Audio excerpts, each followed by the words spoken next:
This video is for Bio 181, Chapter 4, Key Concept. Cells are supported by a cytoskeleton. So cyto means cell, and skeleton, that's our supportive framework. So in a cell, generally you draw it, here's the cell membrane, and like we'll look at the nucleus, and we'll look at other things like the mitochondria, which we looked at in the previous video. But we often don't show that this is just full of these filaments, these protein scaffolding structures. Some of them are bigger than others, and they form this internal support. Some of them are along the side, and all of this is called the cytoskeleton. It's just not usually shown because it would be too confusing. So it's also forming and disassembling often. So especially if the cell is mobile, there's going to be parts of it that are going to be breaking down. The cell is going to be extending in that region, and then the cell cytoskeleton is going to be filling in. And as it moves, that region that's being moved will also reform. So a lot of changes in mobility, especially in animal cells or cells that are mobile. Next. Okay. Three main parts, actin filaments. These are the smallest. And the example is for muscle contraction. So you'll learn more about these if you go into anatomy and physiology. The next size are intermediate filaments. These are broken down less often. They're quite stable.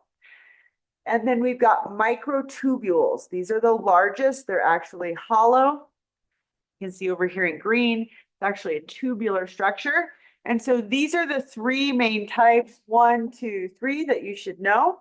And then these large ones also facilitate movement in the cell. The centrosome, so this is a microtubule organizing center, but it's only found in animals. So that's not going to be in plants. So not plants, right? Plants have a very strong cell wall that supports them in a lot of their cells, whereas animal cells, so over here in the cell, this is like an anchor point for all of these cytoskeletal elements. It's going to be really important as well in cellular division. So they can kind of harness this anchor and then pull against it for function. All right, the next topic, key concept, some cells use flagella and cilia to move. So those are just structures that you need to know. I've just picked a few of them. So flagella is this long whip-like movement structure that would be attached to a single cell, or also like our cells, our sperm cells, well, those are single cells. So it's going to help it move. Smaller structures that are also associated with mobility are called cilia. So down here, and we're really looking at prokaryotic cells. So cilia, they're small hair-like structures. They work in a rowing pattern, and so that's how the organism moves.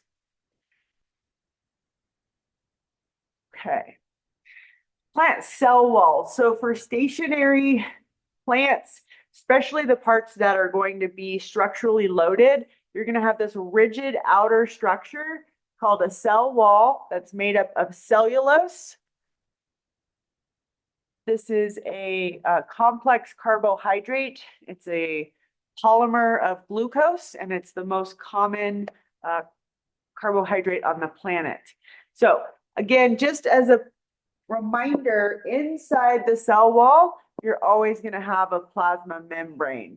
So you've got to, oops, was a little off there. Here's your plasma membrane. So plants have a plasma membrane plus a cell wall, okay? Next. Animal cells secrete connective extra, which means outside,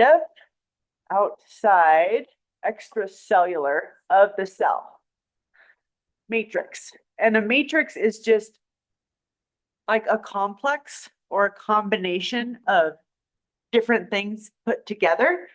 So here's your cell, plasma membrane.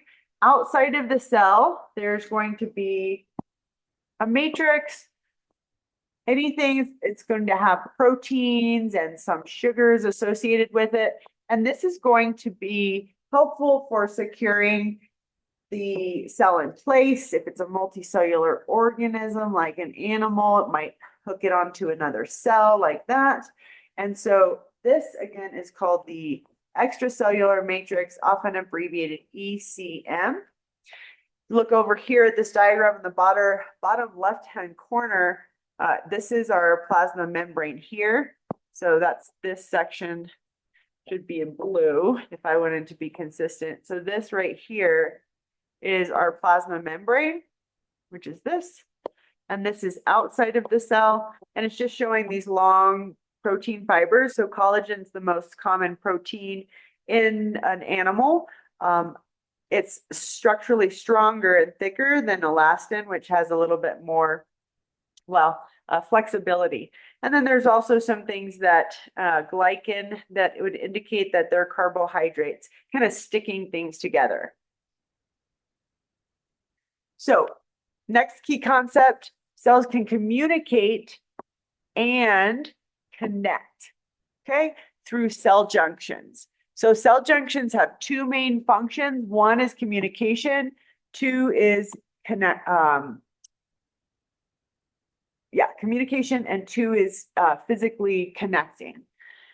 So three types that I'd like you to know. One, adhesive junctions. These are like a spot weld. So you've got two cells adjacent to each other. There's going to be a few places where they're actually physically attached. So it's not super thorough.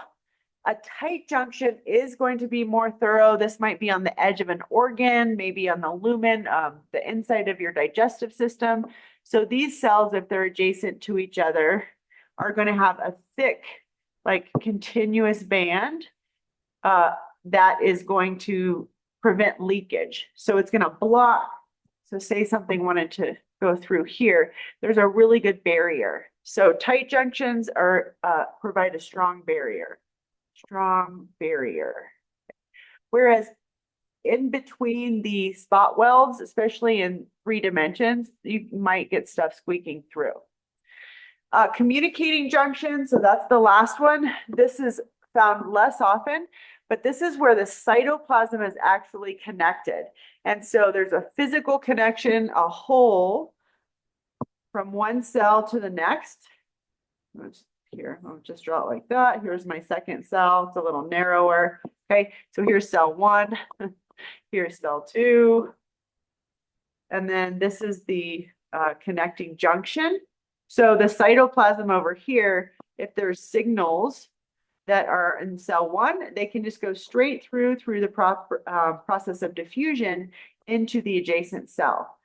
And this is going to be really important for sending signals quickly. So an example would be cells in the heart. So heart, which is cardiac cells, they are actually going to have like calcium ions. So charged atoms, right? Ca2+. That are released, and that's a signal, and they're going to diffuse into the next one, and they're going to cause contraction. So it's a way that cells can physically very quickly communicate one cell to the next and then have a synchronized contraction, which is going to be helpful in the heart. So in animals, this is called a gap junction. So this would be a gap junction. Color change there. So this is a gap junction in animals. And in plants, it's got this fancy name here, plasmodesmata. That's the same idea. Just has to go through a cell wall. All right, here are pictures of that. I won't belabor it. This is from your book. You can look into it. So we've got the tight junctions, we've got adhesive junctions, and we've got communicating junctions. Plasmodesmata, again, this is in plants. So plants, and you've got, here's the cell wall. This is the cell wall. And this is also the cell wall. And then this is just showing that you've got a connection between one plant cell This is cell 1 over here, and it's connected to cell 2 over here through a hole. So this would be a communicating junction. All right, that's it for this video.